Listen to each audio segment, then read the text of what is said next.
Good morning, everyone. This is Father Nate, missionary priest in Italy, and thanks for joining us today, March 30th, on No Greater Delight, our podcast on Marian feasts and Marian meditations.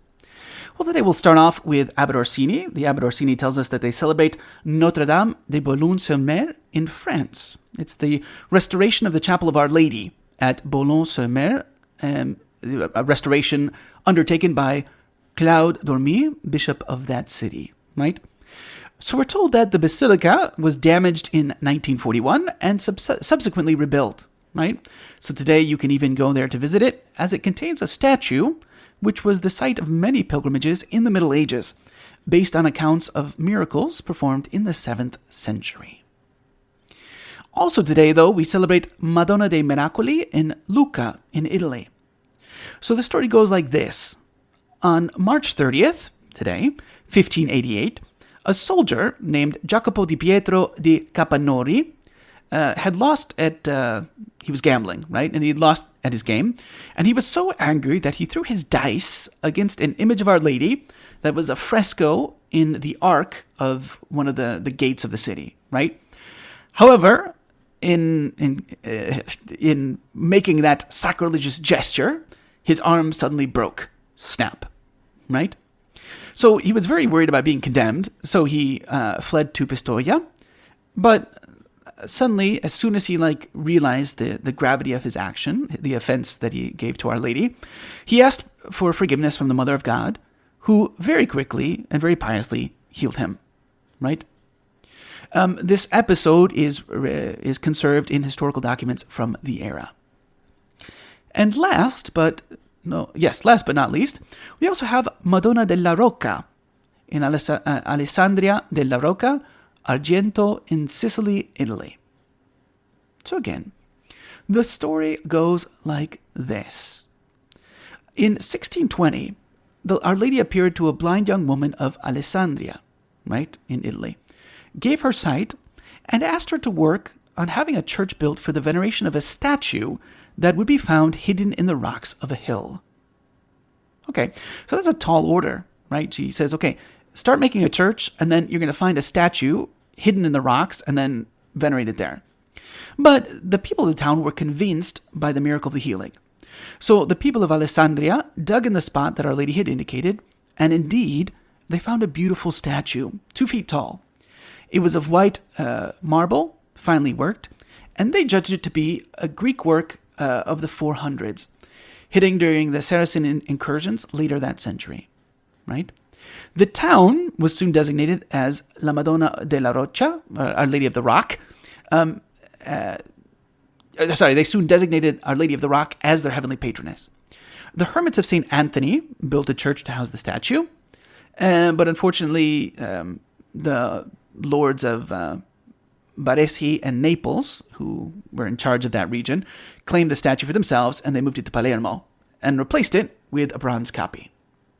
However, so why do we celebrate today? Well, March 30th, 1873, with great festivity, the original statue was finally returned to its shrine in Alessandria della Rocca. And the copy moved to the town church, right? That marble statue is still found in the main parish church of Santa Maria del Pelerio from the 3rd Sunday of Lent to Easter afternoon, right? And then from Friday of the last week in August to the first Sunday in October. So they bring it to the town church for this certain amount of time, right? And the feast of Madonna della Rocca began in 1630 in Thanksgiving for the harvest. So it's a very big celebration.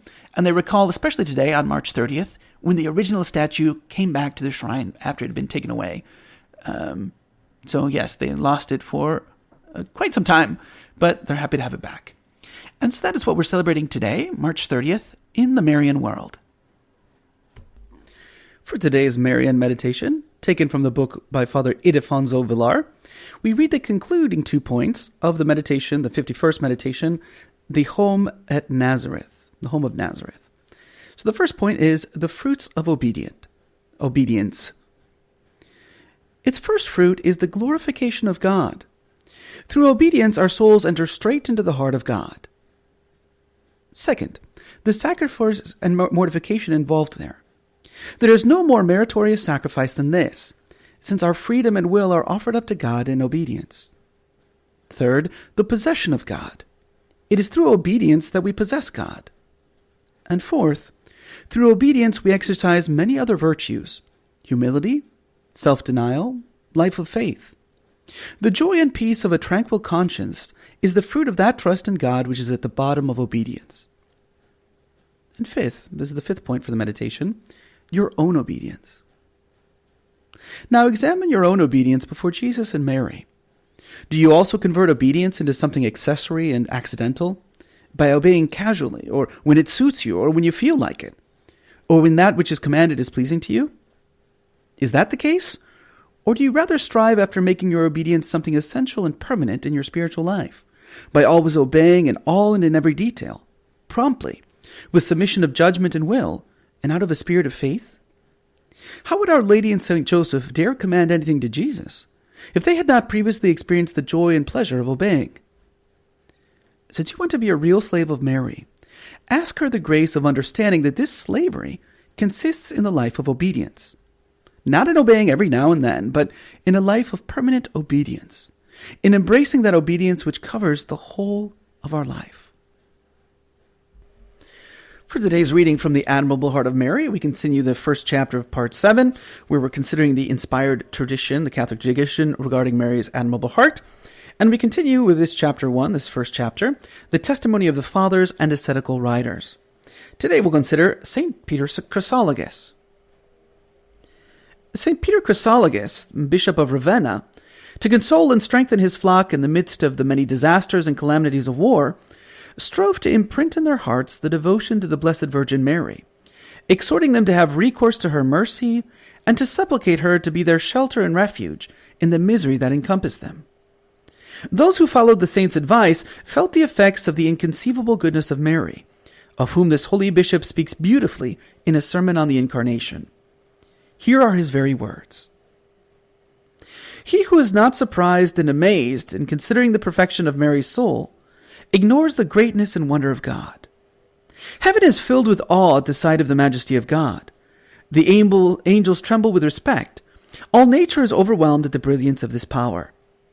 Yet a virgin receives this God of infinite grandeur in her heart, where she gives him a holy and worthy dwelling place. And in return for so pleasing a lodging, he wills that she exact from his goodness peace for the earth, glory for heaven, life for the dead, and salvation for all who are lost. Thus ends the quote. Can anything more glorious be said of the heart of the august Mother of God? The heart of Mary is the sacred palace of the sovereign monarch of the universe. It is the holy house of the eternal wisdom, which the Holy Ghost expresses in these words. Wisdom has built herself a house. She has hewn out 7 pillars. She has slain her victims, mingled her wine, and set forth her table. She has sent her maids to invite to the tower and to the walls of the city. Whoever is a little one, let him come to me. And to the unwise she said, Come eat my bread, and drink the wine which I have mingled for you. That's Proverbs chapter 9, verses 1 through 5. What is this house that eternal wisdom, the Son of God, has built to dwell in? It is the heart of the Blessed Virgin Mary. What are the 7 columns?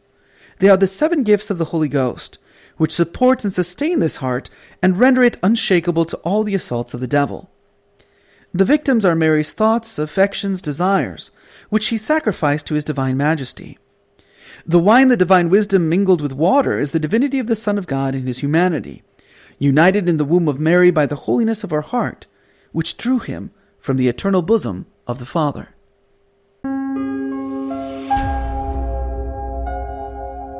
Hello, and we hope that you enjoyed listening to our Marian podcast. In the spirit of Saint Bernard of Clairvaux, we say to you that there is no greater delight than to spread the devotion of Our Lady. We hope you share these sentiments and encourage you greatly to share with a loved one. Know that you are always in our prayers, and we ask that you keep us in yours. God bless.